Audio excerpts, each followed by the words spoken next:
হৈছে যিসকল ব্যক্তিৰ জন্ম তাৰিখ 1, 10, 19 আৰু 28 তাৰিখে তেওঁলোকৰ হৈছে ড্ৰাইভাৰ 1 তেওঁলোকৰ কাৰণে কেনেকুৱা হ'ব এই 2026 চনটো কেনেকুৱা হ'ব অনাগত 26 চনটো অৰ্থাৎ কি হৈছে কথাটো ইয়াতে 2026 ইকুৱেল টু যেহেতু 1 সানে ৰিপ্ৰেজেন্ট কৰিছে সূৰ্যদেৱ আহিছে আপোনালোকৰ জীৱনলৈ যিসকল ড্ৰাইভাৰ 1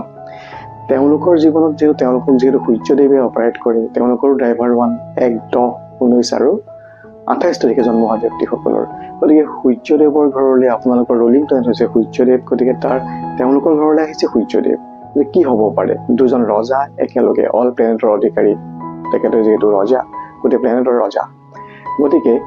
অবভিয়াছলি ভাল হ'ব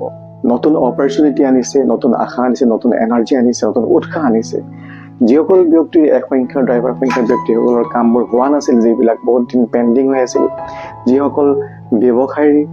ব্যৱসায়ত কোনো ধৰণৰ উন্নতি হোৱা নাছিল বা প্ৰগ্ৰেছ হোৱা নাছিল তেওঁলোকৰ কাৰণে নতুন দিনৰ সূচনা হ'ব নতুন যুগৰ সূচনা হোৱাৰ সম্ভাৱনা তীব্ৰ হিচাপে আহিব কিয়নো নিউ অপৰচুনিটি গেইন হ'ব নতুন এনাৰ্জি যেহেতু লৈ আহিব নতুন সূৰ্যোদয় হ'ব